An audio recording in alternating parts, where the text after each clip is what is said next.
Hey, KU fans, welcome back to the KU Sports Hour here at KUsports.com with Benton Smith. I'm Matt Tate, and we are officially at crossover season, Benton. Are you ready? Killer crossover season. There you go, the Tim Hardaway of Kansas athletics. The UTEP two-step. There you go. Good job. I knew you'd know it, but yeah, most people listening are probably like, who? What? Huh? Yeah, they're like, Tim Hardaway Jr.? All he does is shoot threes. This guy's great. His dad, much better. Yeah, by far and away. Yeah, absolutely. He was a warrior before being a warrior was cool. That's right. Run TMC. Speaking of Run TMC. No, we'll get to that in a minute. But yeah, that was Run, Tim, Mitch, and Chris. That's right. Richmond, Chris Mullen.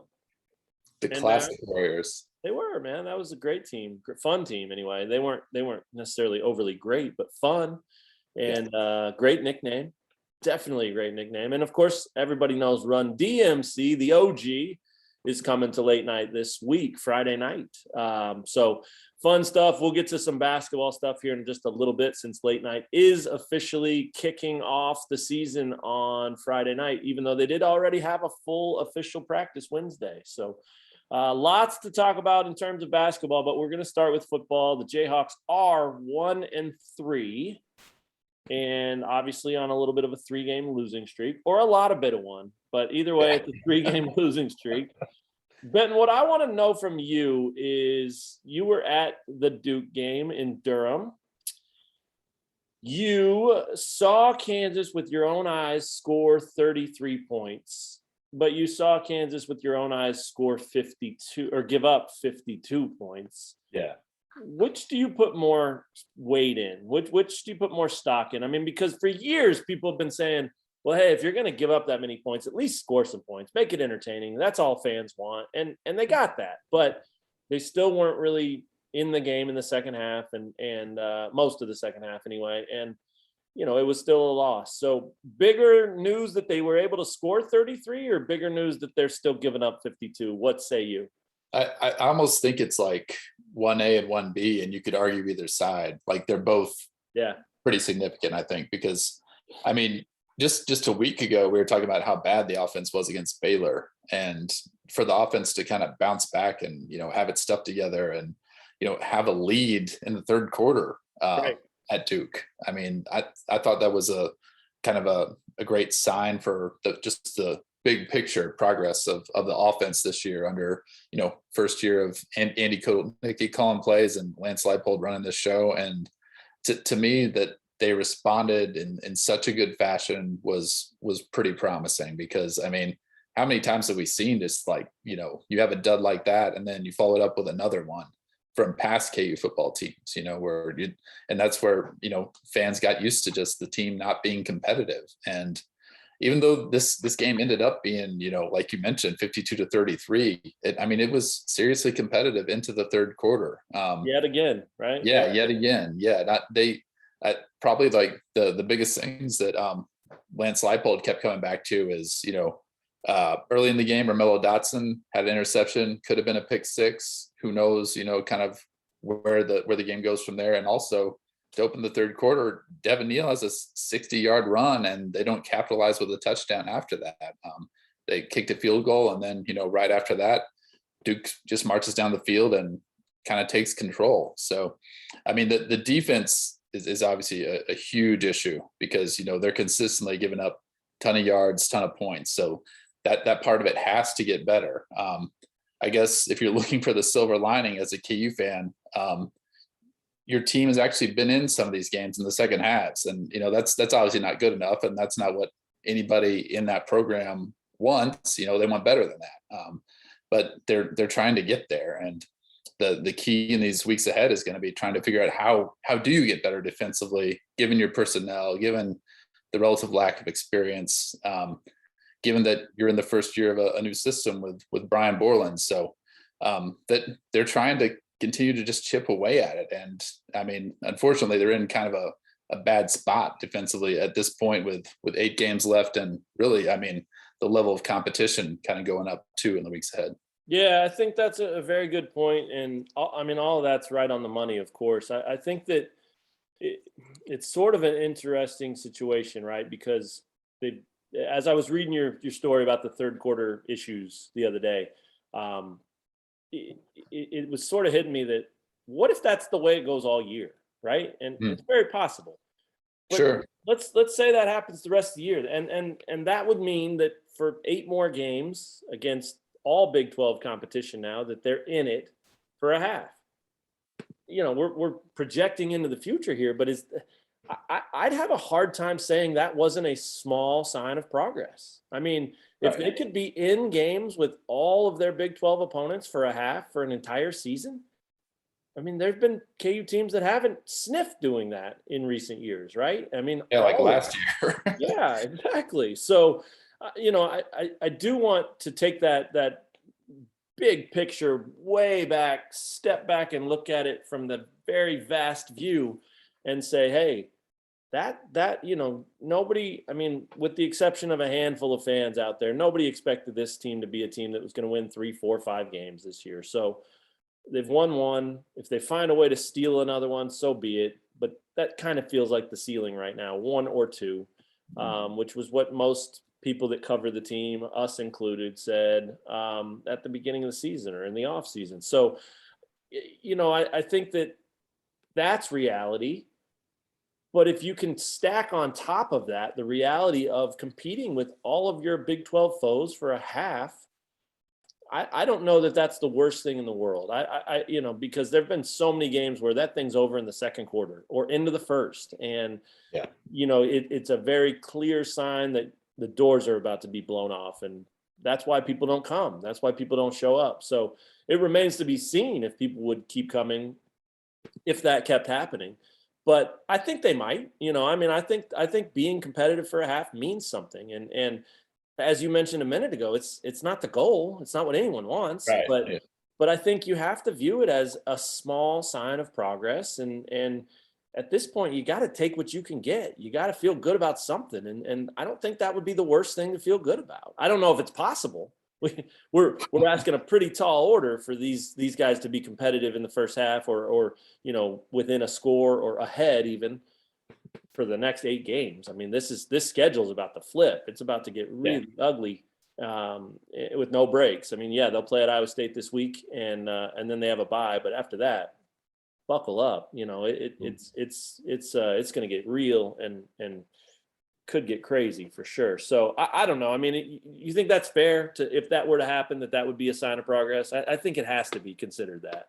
Yeah. Yeah. I mean, it definitely would have to be if you're just like comparing it to where the program's been recently. I mean, just thinking about last year in particular and just how that season played out. I mean, like it was literally blowout after blowout. I just pulled it up. The first game of the Big 12 schedule was at Baylor. They lost 47-14. The next week, 47-7 against Oklahoma State, 38-17 at West Virginia, 55-14 at K-State, 52-22 Iowa State, 62-9 at Oklahoma, 59-23 to TCU. I mean, it was just a miserable season. And a lot of that had to do with just like the offense being terrible. I mean, Jason Bean has been kind of a godsend for this offense. So have the old linemen they've brought in, and Mike Nowitzki and Michael Ford, and really just the whole Leipold staff coming in and kind of reinvigorating what they're able to do, I think has been huge. I mean, they had their starting running back leave the team a week ago, and it's like, yeah, all right, let's keep going. Yeah, that's a really good Hasn't point. really been an issue. So credit to Devin Neal, but also kind of the infrastructure they're putting in place already. Yeah, well said. I think too the thing that keeps coming back as another sign of progress, and we're not going to do this all year. We're not going to sit here and say this is progress. Trust us. I mean, Yeah. you guys can evaluate it for yourselves, and maybe some of you want to buy that it is progress. Maybe some of you are tired of that, and that's fine too. I'm not gonna force anything on anybody in that regard. But I do think another sign of progress is the fact that week after week after week after week, the thing we keep hearing from Lance Leipold is that he's not worried about effort. Yeah. I mean, he said that how many times in the first 4 or 5 weeks, and that you can't ask for more than that, because effort is out of their control, right? I mean, you can always beg for more. You can tell your guys they have to do better, try harder, all that stuff. But ultimately, it's got to come down to those guys. And obviously, these coaches are doing the right things to inspire and promote and encourage these guys to play their butts off, and they're doing it. So credit to the kids.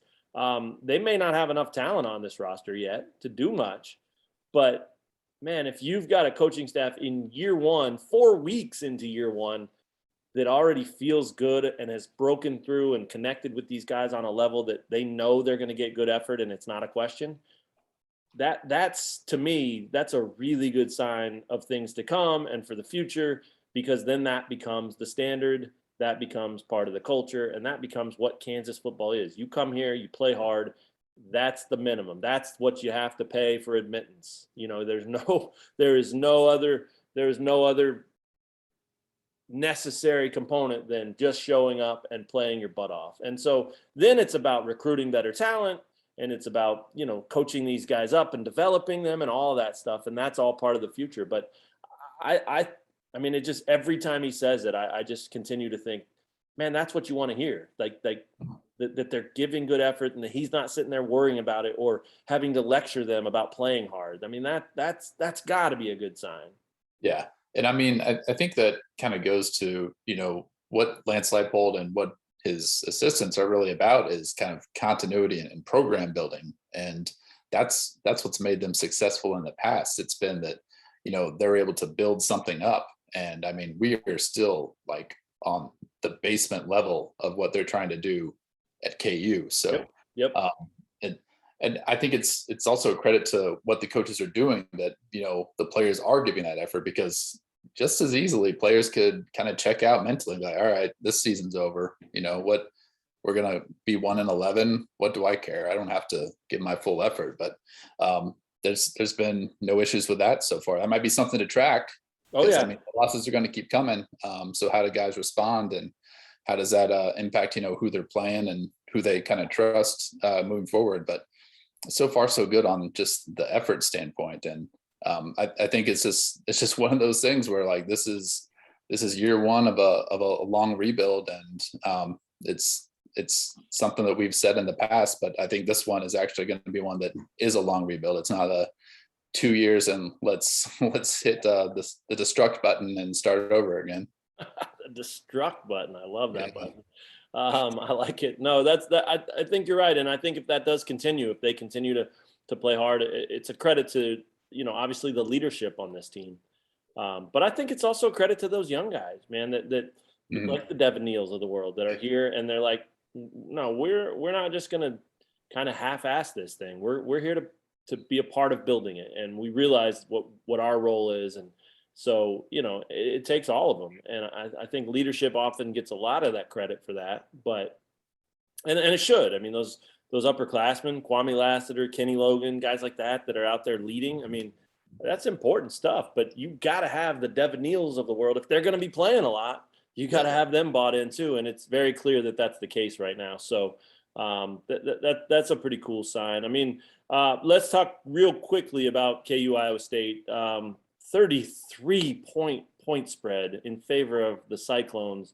No surprise. This is a top 10 team entering the season with 2 losses already, but losses to Baylor. So that's bad news for Kansas. And then a loss to Iowa, which is maybe a top 5 team right now. So Yeah. So, all signs point to you having a wonderful drive up and wonderful drive back to cover just the game of the century. Am I right? Right. Exactly. No, I mean, it's one of those things where like you see that Iowa State is 2-2 and you're like, yeah, is this like the best 2-2 team in the past decade? Right. Because I mean, all the advanced metrics still love Iowa State because, the metrics don't care about the wins and losses necessarily. They care about what you're doing offensively and defensively. And, as you just mentioned, neither loss is a bad loss. They lost at Baylor very late, a 2-point game that ends up going Baylor's way in Waco. And then Iowa's that rivalry game where I think the Iowa State offense just never got going and it ended up going Iowa's favor. But this is like a Cyclones team that is used to winning 8 or 9 games under Matt Campbell. It's not like this program is where it used to be. It's like, eons advanced from where it was 5 to 10 years ago. So even though it may say a 2-2 team against a 1-3 team, rightfully so.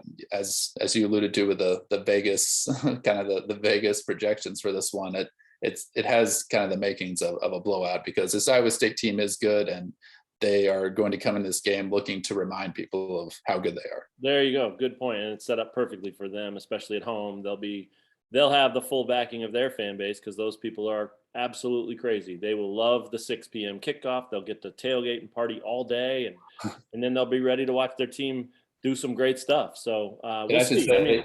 Another thing, just real quick. I mean, Iowa State also has a bye coming up after this too, so there's not even any worry of like looking past KU. Yeah, good point. Very good point. Well, I think it's interesting because we seem to maybe we seem to have graduated past the idea among Kansas fans that when you look at the schedule, you say, well, maybe we can get Iowa State.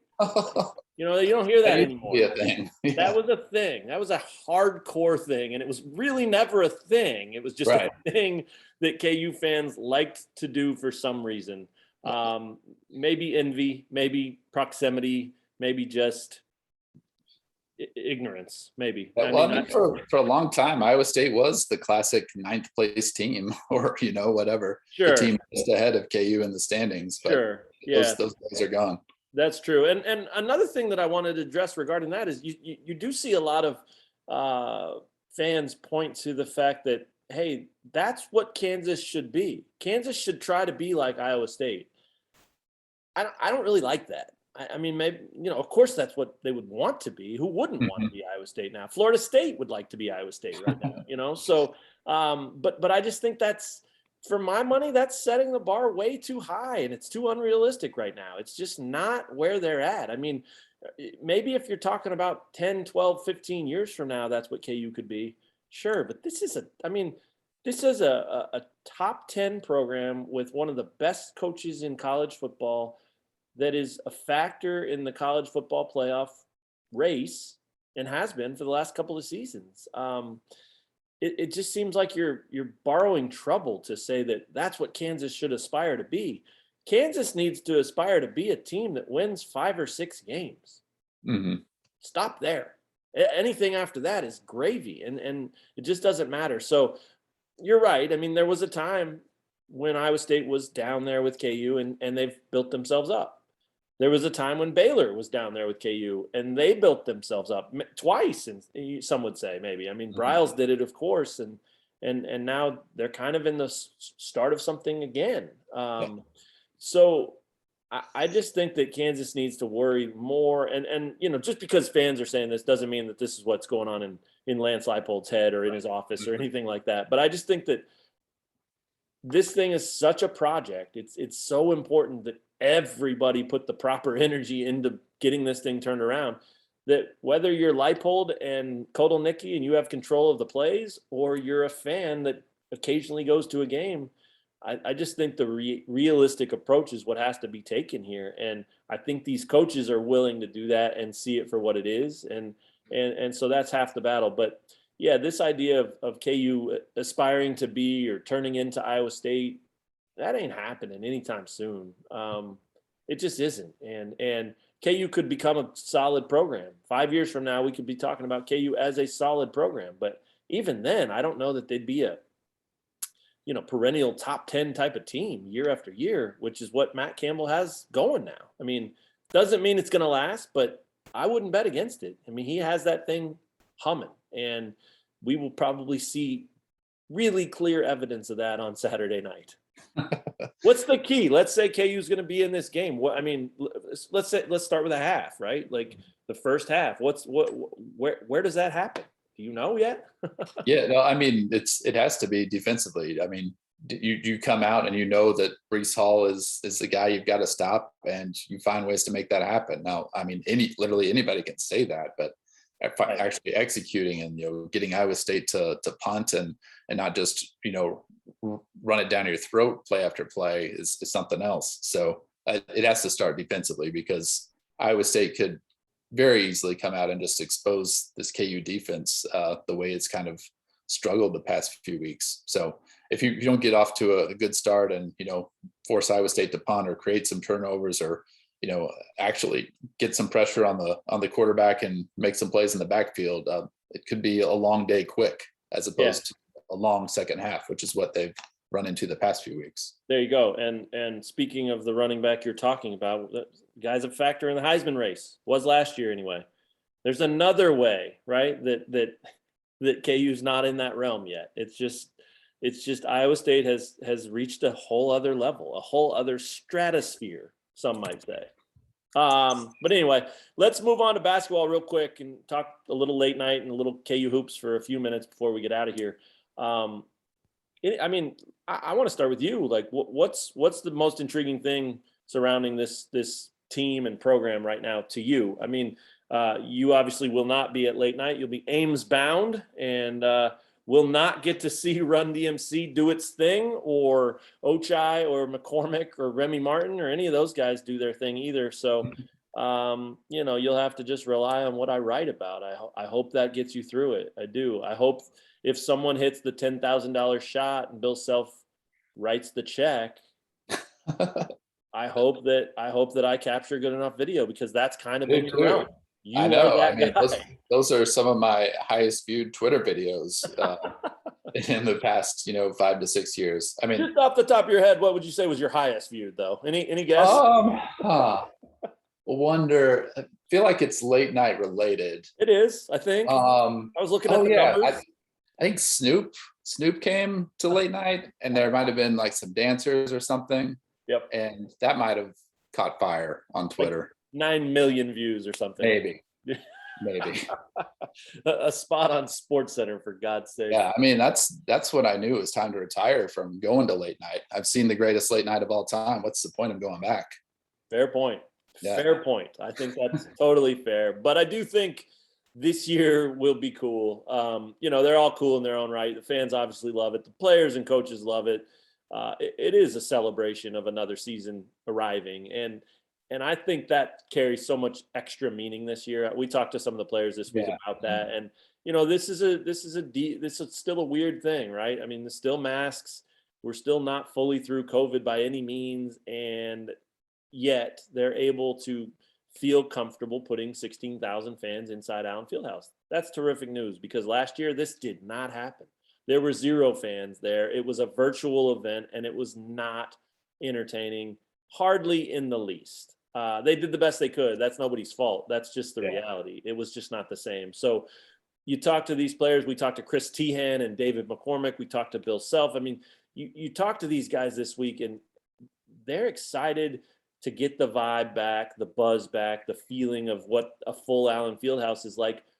But McCormick flat out said, as much as he's looking forward to that, he's excited about it just because the guys on the team that haven't experienced it will now get to experience it too. And I think that's what makes this year the most special of maybe all of them, because David McCormick flat out said, like, I will be more grateful for late night this year and for fans, 16,000 fans inside Allen Fieldhouse, simply because I now know what it looks like when that's not the case. And that's a pretty cool answer. That's a very David McCormick answer. He's very cerebral, and a lot of these guys I think feel that way, but he was able to kind of communicate it in a way that it really popped, and it made perfect sense. And so I think, in addition to them being a top 3 preseason team, in addition to the fans always loving the start of another basketball season, this one is going to be taken to a whole different level, because people are just so damn glad it's back. And for that reason, I think it's going to be one heck of a night. Yeah. And just to get back to kind of your original question about what I was looking forward to. I'm glad you remembered it, because I didn't. 10 minutes ago. I mean, it has to be Remy Martin. I mean, that's the guy that is, kind of seems like the X factor for this team this year. Obviously we all know about what he did at Arizona State, and kind of how heralded he is coming in, and how well he's respected, and he has high expectations, and he's super talented in that backcourt. And But we haven't seen him in a KU uniform yet. We haven't seen him play with these, other KU guys. And so to me, that's the most interesting aspect of the first kind of glimpse we get of this team is, what does Remy Martin look like? What does KU look like with Remy Martin on the court? Yeah, very well said. I mean, I think that's what fans would think. I know that's what I think. I mean, that's the guy you want to see. You've seen him play plenty. You've seen him play against Kansas, but Yeah. what does he look like in a KU uniform? How much of an impact can he have? And look, I said this on the radio the other day too, like, you have to remember and take it with a little bit of a grain of salt on Friday night, because he's been battling a high ankle sprain. He's not at 100%. So it's not like he's going to go out there and be Devontae Graham with the Charlotte Hornets. It's just not there yet. He needs time to heal. He's still learning the offense. He's still learning his teammates, all those things, learning how to play for self, et cetera, et cetera. So if you're not overwhelmed or overly impressed on Friday night by Remy Martin, don't let that be, well, I guess he's not as good as I thought he was. No, don't think that, because he is. I promise you that. He is. Just give him some time and let him get to November 9th against Michigan State and see what he looks like out there in the Champions Classic a month from now, a month and a half from now, with the lights on and the big stage and the kind of thing he lives for. That's his world, right? And so if he struggles then and he sucks for a month early in the season, then you can panic a little bit maybe. But I don't think that'll happen, and I certainly don't think you should judge anybody on what happens at late night. Bill Self will be the first to tell you that scrimmage is trash. He doesn't ever want to even watch it. He certainly doesn't take anything from it. And I'll never forget, I mean, the late night when Carlton Bragg went off, had a really good late night, and it was like sort of his time to replace Perry Ellis in terms of production. And I think he made like 7 of 8 shots at late night and grabbed 6 or 7 rebounds and looked like a perfect replacement for Perry. I mean, he shot the ball well, he moved well. We all know what happened with Carlton Bragg. That was it. That was the last highlight he had at Kansas, and it meant nothing for what happened the rest of that season. So it's all got to be taken with a little bit of grain of salt, but you should view it as just a damn good time. It's a party. Go out and throw the balls around, have some laughs, have some fun. Rob Riggle's coming to host this thing. We know Kansas fans love the heck out of that guy. He's going to be his wild and crazy self and bring a lot of energy, I'm sure. So, it'll be what it'll be. What I want to know, getting back to basketball specifics, because everybody kind of knows what late night is, and it's either your favorite thing in the world or just part of the season, but everybody knows what it is. Benton, what I want to know is 2 things from you. 1, who is Kansas's best player? 2, who should it be? If those are different answers. Yeah, I mean, God, I feel like there's not a ton of separation with the guys that are at the top of their roster, right? Which kind of makes it a good question, because I know, look at this champion. Celebrate that. Good question. I would guess I would probably lean Ochai Agbaji as their best player. Yeah. Obviously waited till the last second to come back instead of entering the NBA draft. Super athletic, getting better as a shooter year by year. Right. Solid defender, and apparently is in better shape now than he's ever been, which, I mean, like, that's weird. That's saying something with that Very guy. much so. So, and I think you could pretty easily make an argument for David McCormick as the best player. It's just, I think Ochai probably is obviously has a little bit more variety to what he brings. And, David McCormick's more of a kind of classic interior center. I know we don't call him a center, we call him a forward or whatever, right, but right. As kind of a classic center. And obviously he's had his well-documented ups and downs throughout his past couple of seasons, but I think it should be Ochai Agbaji, and I think it will be Ochai too. I think he's coming into this season highly motivated. Like you mentioned with McCormick and kind of the unique perspective these guys have coming into this season.